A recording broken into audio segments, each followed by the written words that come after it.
अस्सलाम वालेकुम। आज के लेक्चर में हम antibiotics and antimicrobial chemotherapy को डिस्कस करेंगे। सबसे पहले हम एंटी माइक्रोबियल कीमोथेरेपी को देखते हैं कि ये क्या होता है। इसमें हम इन्फेक्शियस डिजीज़ को ट्रीट करते हैं with the help of drugs. तो क्या है, it is a treatment of infectious disease by the administration of drugs such as antibiotics which are lethal और inhibitory to the causative agent.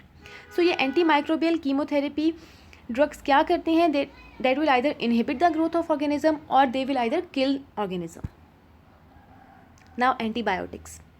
Antibiotic क्या है? Antimicrobial substance है that is produced by living organisms and it is active in high dilution. Antibiotics are not only produced by living microorganism, it can be chemically synthesized. So in recent year many of the antibiotics have been chemically synthesized. Types of action of anti microbial chemotherapeutics. इसमें हमारे पास आता है bactericidal drugs and bacteriostatic drugs. Bactericidal drugs, अब bactericidal drugs कौन से होते हैं कि they have rapid lethal action against the pathogenic agent. इसकी एग्जांपल है पेनिसिलिन, सेफेलोस्पोरिन। बैक्टीरियोसाइडल ड्रग्स के मैकेनिज्म ऑफ एक्शन की हम बात करें तो the mechanism of action of bactericidal drugs, they will affect the cell wall, lipid, enzymes, or they will either affect the protein synthesis. So these drugs are involved in killing the bacteria. Bactericide को अगर हम discuss करें तो bactericide refers to any substance that kills bacteria.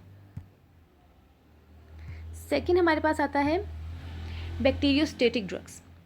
Static मतलब क्या होगा कि it will inhibit the division of pathogenic agent. So ये किलिंग में इन्वॉल्व नहीं है, they will inhibit the division of pathogenic agent और it will either affect the growth of organism. इसकी एग्जांपल्स की बात करें तो इसके एग्जांपल में आते हैं टेट्रासाइक्लिन। सो बैक्टीरियोस्टेटिक ड्रग्स क्या करेंगे, inhibit the growth of bacterial cell that is achieved by obstructing the metabolic mechanism of bacteria. In most cases it will interfere with the protein synthesis. Range of action of anti microbial chemotherapeutics. अभी हमने type of action of anti microbial chemotherapeutics को discuss किया है। Now move towards the range of action of anti microbial chemotherapeutics. इसका क्या मतलब है कि एंटी माइक्रोबियल कीमोथेरेप्यूटिक ड्रग्स जो हैं कौन कौन से ऑर्गेनिजम्स को इफेक्टिवली किल करते हैं, इनकी क्या रेंज है। Antibiotics fall into 3 main categories. Firstly कौन कौन से एंटीबायोटिक्स हैं that mainly effective against gram positive bacteria. Second में हमारे पास आते हैं that are active mainly against gram negative organisms. Third हमारे पास आते हैं that are active against both gram positive and gram negative organisms. So gram positive organisms की हम बात करें तो वो ऑर्गेनिजम्स होते हैं whose cell wall composed of thick layer of peptidoglycan and they stain purple when they are subjected to gram staining technique. Gram positive organisms के against कौन कौन सी एंटीबायोटिक्स इफेक्टिवली अफेक्ट करती हैं, they are effective against gram positive organisms, penicillin and erythromycin. Second हमारे पास जो थी एंटीबायोटिक्स की कैटेगरी वो है एक्टिव अगेंस्ट ग्राम नेगेटिव ऑर्गेनिजम्स।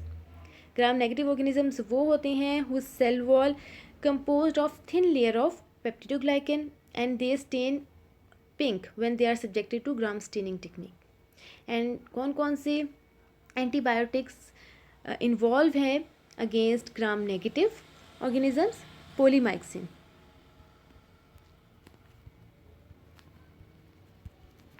लास्ट कैटेगरी हमारे पास आती है that active against both gram positive and gram negative organisms. So इसमें हम उसको कहते हैं कि it is a broad spectrum antibiotics, क्योंकि वो ग्राम पॉजिटिव और ग्राम नेगेटिव दोनों ऑर्गेनिजम्स के अगेंस्ट अपना फंक्शन परफॉर्म करती है। इसकी एग्जांपल्स हैं tetracycline and chloramphenicol. Broad spectrum antibiotics कौन सी होती हैं, those antibiotics which are designed to work against broad spectrum of bacteria. These drugs work on both gram negative and gram positive organism, जो कि अभी हमने लास्ट में डिस्कस किया है कि active against both gram positive and gram negative organism. So इनका wide range होती है कि किल करती हैं इफेक्टिवली ग्राम पॉजिटिव को भी ग्राम नेगेटिव को भी। नैरो स्पेक्ट्रम एंटीबायोटिक्स नहीं होती। नैरो स्पेक्ट्रम एंटीबायोटिक्स वो होती हैं जो सिलेक्टिव ऑर्गेनिजम्स को किल करें।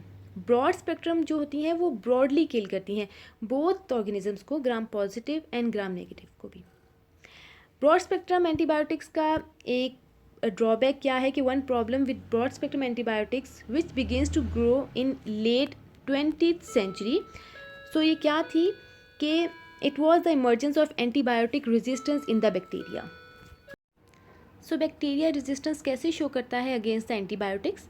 As soon as humans started developing antibiotics, bacteria started swapping genes. So इनकी वजह से क्या करेगा, they will show the resistance against the antibiotics. Mechanism of action of antimicrobial chemotherapeutics. हमने टाइप ऑफ एक्शन को discuss कर लिया, हमने रेंज को डिस्कस कर लिया। Now move towards the mechanism of action of antimicrobial chemotherapeutics. एक आइडियल जो एंटीमाइक्रोबियल एजेंट होता है वो कौन सा एक एंटीमाइक्रोबियल एजेंट होगा जिसको हम कहेंगे that is the ideal antimicrobial agent? उसको कहेंगे that should have selective toxicity. So selective toxicity क्या होता है? इट कैन किल और inhibit the growth of micro organisms in concentration that are not harmful to the cell of host. So क्या करती है कि ये अफेक्टिवली किल करती है माइक्रो ऑर्गेनिजम्स को या इनहिबिट करती है उसकी ग्रोथ को without affecting the cell of host. So एक आइडियल एंटीमाइक्रोबियल एजेंट की ये डेफिनेशन है that should have selective toxicity. Selective toxicity क्या करेगी कि सिलेक्टिवली किल करेगी सिर्फ माइक्रो ऑर्गेनिज्म को, होस्ट सेल को बिल्कुल भी नुकसान नहीं पहुंचाएगी। सो जो mechanism of action of chemotherapeutic drugs जो हैं it depends on the inhibition of metabolic channel और structure that is present inside the microbes. So microbes के स्ट्रक्चर को ये अफेक्ट करेगी, उनके मेटाबॉलिक चैनल को इनहिबिट करेगी, होस्ट सेल को ये अफेक्ट नहीं करेगी। Okay, different mechanism of action है। कुछ एंटीबायोटिक्स जो हैं they will inhibit the cell wall synthesis, कुछ जो हैं they will inhibit the cytoplasmic membrane function, कुछ जो हैं that are involve in the inhibition of protein synthesis, कुछ जो हैं that inhibit nucleic acid synthesis and some are competitive inhibition that are involve in competitive inhibition. हम one by one इनको discuss करते हैं। सबसे पहले हम inhibition of cell wall synthesis को डिस्कस करते हैं। Inhibition of cell wall synthesis में क्या होता है कि एंटीबायोटिक्स अफेक्ट जो है अपना फंक्शन परफॉर्म करती है on the cell wall of bacteria. So due to the unique structure and function the bacterial cell wall is an ideal point of attack by selective toxic agent. और इसमें कौन कौन सी एंटीबायोटिक्स इन्वॉल्व हैं? Penicillin, vancomycin, cephalosporin. Second जो target हो सकता है inhibition of cytoplasmic membrane function. तो कुछ में क्या होता है कि some cause disruption of cytoplasmic membrane and leakage of cellular protein and nucleotides leading to the cell death. Polymyxin इसकी एंटीबायोटिक जो है it is involve in the inhibition of cytoplasmic membrane function. Third है हमारे पास inhibition of protein synthesis.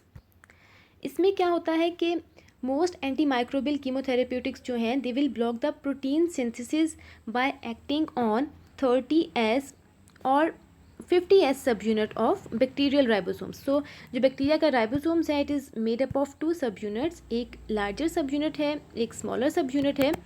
So ये जो antibiotics हैं it will either affect on this subunit और it will either affect on this subunit. और क्या करेगी? It will either block the transcription और ट्रांसलेशन। सो ये इन्वॉल्व हैं in the inhibition of protein synthesis. So जो bacteria की protein synthesis का जो मैकेनिज़्म हो रहा है, सबसे पहले ट्रांसक्रिप्शन होगी, उसके बाद ट्रांसलेशन होगी, वो स्टॉप हो जाएगा। Inhibition of nucleic acid synthesis. So इसमें क्या है? These can act on any of the step of DNA और RNA रेप्लिकेशन। इसमें एंटीबायोटिक्स कौन कौन सी इन्वॉल्व हैं? Quinolones. Protein synthesis, inhibition of protein synthesis में जो एंटीबायोटिक्स इन्वॉल्व हैं वो हैं क्लोरमफेनिकोल एंड टेट्रासाइक्लिन। सो ये एंटीबायोटिक्स जो हैं it is involve in inhibition of protein synthesis. So ये प्रोटीन सिंथेसिस को इनहिबिट करती है। उसके बाद न्यूक्लिक एसिड सिंथेसिस के इनहिबिशन को हमने डिस्कस कर लिया। लास्ट हमारे पास है कॉम्पिटिटिव इनहिबिशन। इसमें जो हमारा एजेंट है chemotherapeutic agent, it will compete with the essential metabolite for the same enzyme। Last हमारे पास आता है कि mechanism of resistance to antimicrobial agents. हमने टाइप्स पढ़ लिए, हमने रेंजेस पढ़ लिए, हमने एंटी माइक्रोबियल एजेंट्स के मैकेनिज्म ऑफ एक्शन को डिस्कस कर लिया। Now move towards the mechanism of resistance, कि जो माइक्रो ऑर्गेनिजम्स है वो रेजिस्टेंस कैसे शो करता है अगेंस्ट द ड्रग। सो सबसे पहले क्या है कि the organisms produce enzyme that destroy the drug. तो क्या करेगी, they will either produce the enzyme such as beta lactamase, कुछ बैक्टीरिया प्रोड्यूस करते हैं। बीटा लैक्टिमेज जो एंजाइम है, it is involve in this enzyme will destroy the penicillin। Second mechanism of resistance की हम बात करें तो organism changes its permeability to the drug. तो क्या करेगा कि it will changes its permeability to the drug by modification of protein in the outer cell membrane, thus impairing its active transport into the cell. So अपनी permeability change कर लेगा, drug की cell में entry ही नहीं होगी। इस तरह अपने आप को मॉडिफाई कर लेगा कि ड्रग जो है वो सेल में एंटर ही नहीं होगा। थर्ड हमारे पास आता है the organism develops an altered receptor site for the drug. इसमें क्या है कि it will develop an altered receptor site for the drug such as resistance to aminoglycosides जो है, it is associated with the alteration of specific protein in the 30S subunit of bacterial ribosome. So उसकी वजह से क्या होगा कि उनका specific point में अल्ट्रेशन आ गई, तो जो एंटीबायोटिक्स है वो इफेक्टिवली किल नहीं कर सकेगी माइक्रो ऑर्गेनिज्म को, क्योंकि उनका जो receptor site for the drug है, it is being altered, it is being changed. उसके बाद आता है organisms will develop an altered metabolic pathway that bypasses the reaction inhibited by the drug. So अपने मेटाबॉलिक पाथवे को या तो वो अल्टर कर लेंगे। So different mechanism of resistance है, या तो वो इस तरह के एंजाइम्स प्रोड्यूस करेंगे जिससे ड्रग डिस्ट्रॉय हो जाए, या वो अपनी परमेबिलिटी चेंज कर लेंगे कि वो ड्रग की सेल में एंट्री ही ना हो, या वो अपने रिसेप्टर साइट को अल्टर कर लेंगे, या वो अल्टर करेंगे मेटाबॉलिक पाथवे को। सो इस तरह ये रेजिस्टेंस शो करते हैं against the antimicrobial drug. So this lecture was about antibiotics and antimicrobial chemotherapy. Kindly subscribe my channel. Thank you and Allah हाफिज़।